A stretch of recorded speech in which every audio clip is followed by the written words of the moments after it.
Hello, welcome back to my haunted library. It's Regina. Hope you're all doing well.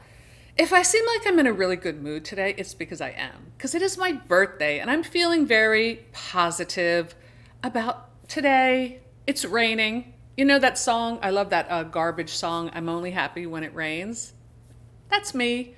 The only thing I'm not happy about it is it does tend to exacerbate my sinus issues, but it's a small price to pay for moody, gray skies and rain and a little chill in the air because fall is right around the corner. So having a late summer birthday is kind of a mixed bag because I remember when I was a kid not appreciating the fact that I got school supplies for birthday presents. Yeah. But aside from that, I mean, I'm just really happy. I remember my birthdays and my family we didn't like do like big birthday parties or anything, except for that one that my sister had.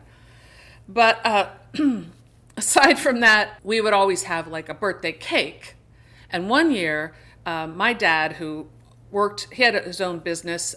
He was a knife grinder, which was a family business. It was my Italian side of the family business in Philadelphia. So my dad's job was driving around Philadelphia in a truck.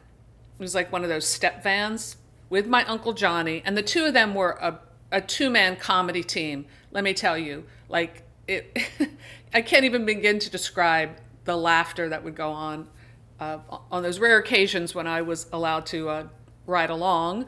And they would go around to parts of Philadelphia and also Camden, New Jersey, and take knives from restaurants or grocery stores or butchers, and there was a grinding wheel in the back of the truck, and they would hone the knife and sharpen the knife on site and then deliver it back to they also did, this was my favorite stop on the route, or my father called it the route.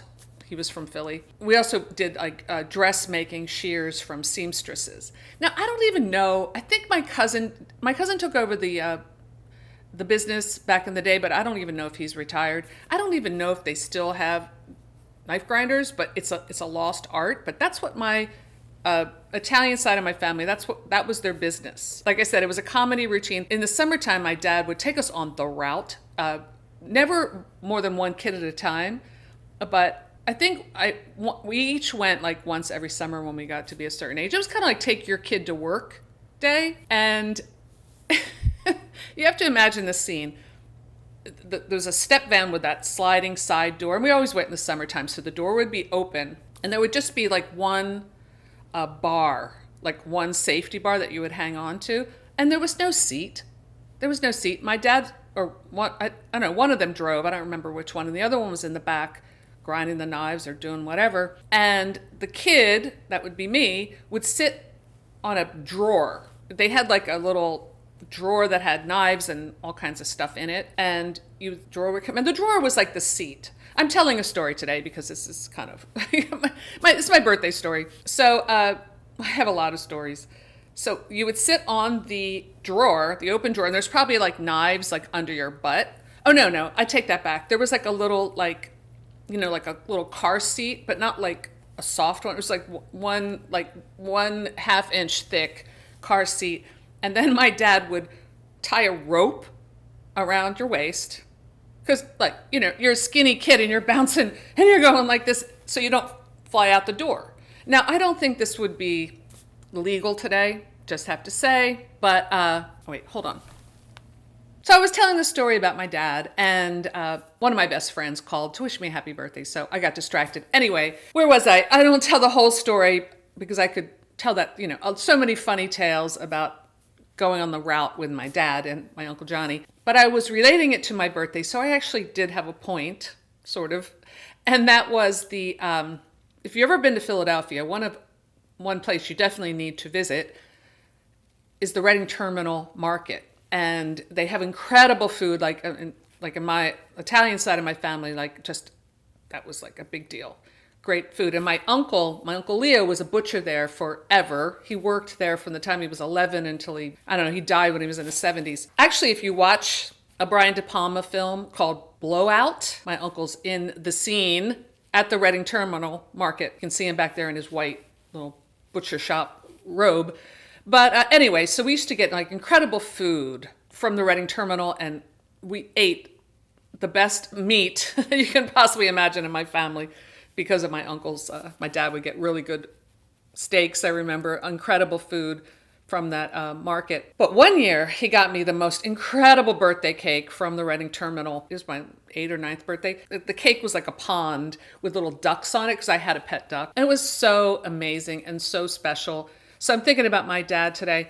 And my Aunt Rosie, who's my dad's sister's only the last surviving sibling of that family of 6 boys and 1 girl, already turned 99, I have to say, a couple days ago. And we're having a party for her on Sunday. So it's a lot of positivity, a lot of great things in the air. So let's talk about horror. Actually, there was, and this is going to be a totally rambly video today that I'm just going to just talk. Oh, I wanted to mention the dress I have on today. I'm wearing this tonight when I go out for my dinner party, and I'll try to do a long shot of it. This is, I was telling my friend Greg about this, the first time I'm ever really wearing. This is a vintage dress from the 1940s. It's a beautiful black crepe evening gown with floral applique here and then also on the peplum. You'll see it when I do, I'll put it here, the full length shot. What's special about this dress is it belonged to Barbra Streisand. Yes, it was her dress. I bought it in the Barbra Streisand auction about 25 years ago. I believe this was for her personal wardrobe, but she also used a lot of her personal wardrobe in her films. If you've ever seen A Star is Born from the 70s, which I just watched recently, at the end, wardrobe credits, Barbra Streisand, her closet. So this dress, I'm pretty sure was wardrobe from her movie, The Way We Were. I haven't seen it in the film, but it was either bought for the film or whatever, but it's an authentic vintage dress. So I'm wearing it tonight, and I have to say, it fits me perfectly. So Barbara, I love you. I'm a big fan. And the fact that we wear the same size, or at least we did wear the same size, although she doesn't look like her size has changed, just makes me feel really good on my birthday, if that makes sense. Okay, where was I? So I have a lot of positive energy today, as you can see, which is rare. So what have I been reading? Well, I'm still reading Lace because that book is so long. I have like 200 pages to go. It's really good. But I have to say, it actually was very disturbing. Now, I read this book when it came out in the 80s, and maybe either times were so different or I was different, but I don't remember feeling as upset back then as I was when I read all about Lily, the 13-year-old prostitute in Paris and everything she went through and this disgusting men who exploited her. I mean, I was getting like a visceral, sick reaction. All right, so what have I been reading besides Lace? Nothing. I have some books that I'm dying to read that I haven't gotten to yet. But I have watched a couple movies, so I thought maybe I'd discuss those a little bit. So 2 nights ago, I watched a movie that really scared me. And it's rare that a movie will scare me. So this is called The Borderlands, which is a British film. That's the British title, but in the United States, it's released as Final Prayer. It's a religious folk horror film that came out in 2013 that I had never seen, and I don't think I'd ever even heard of it. It's a found footage style of film like The Blair Witch Project, and it is written and directed by Elliot Goldner in his directorial debut, and centers upon a group of Vatican investigators researching an old church rumored to be the site of a miracle. So I thought this movie was extremely powerful. And it really disturbed me on a deep level. So maybe that's why I can't handle extreme horror books, because a movie like this just really freaked me out. I'm not going to give any spoilers away on this movie because the ending is so powerful that I just want to throw it out there. I was chatting with my friend Andrew from Grumpy Andrew's Horror House, and because I'd asked him if he had seen it. He had. He wasn't that impressed with it, but thought maybe he'd go back and give it another look because he didn't really like the found footage genre. I think it really works well here.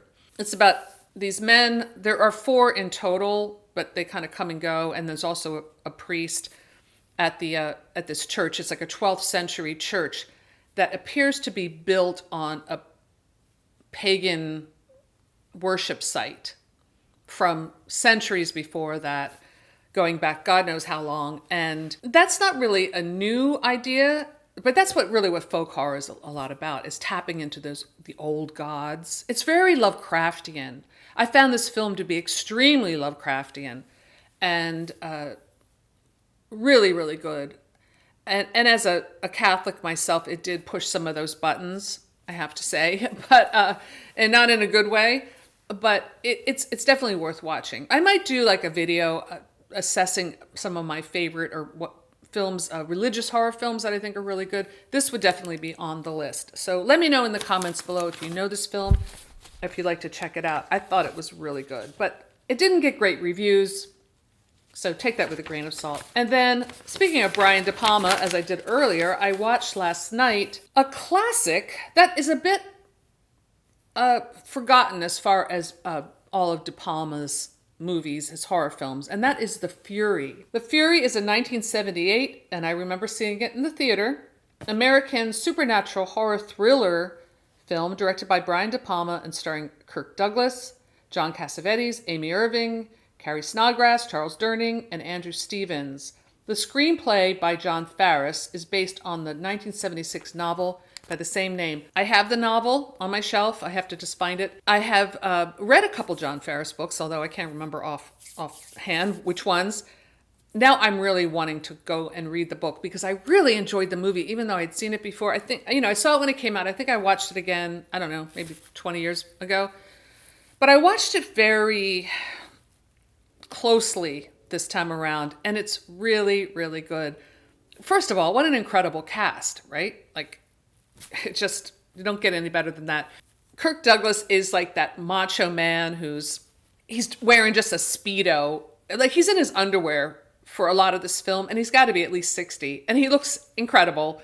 And he's like swinging from one building to the other like an ape. And when Amy Irving, who's like very young and incredibly beautiful in this movie, when she goes hysterical, he's like smacks her and then picks her up, and he's like that kind of guy. It's great. And like I said, she's stunningly beautiful in this movie. The movie's kind of like Carrie in the way where these two characters, Amy Irving and then Kirk Douglas's son, are these young, these teenagers with telekinetic powers. And if you blink, you might miss a very young, beautiful Daryl Hannah as one of the schoolgirls in Amy Irving's group of schoolmates. It's really good. I highly recommend you check it out. So I hope that you get your next bookworms. The new one's coming out in October. And my new book, Carney, I've been working on that too, is coming out in October as well. So I should have like a pre-order going for that very soon.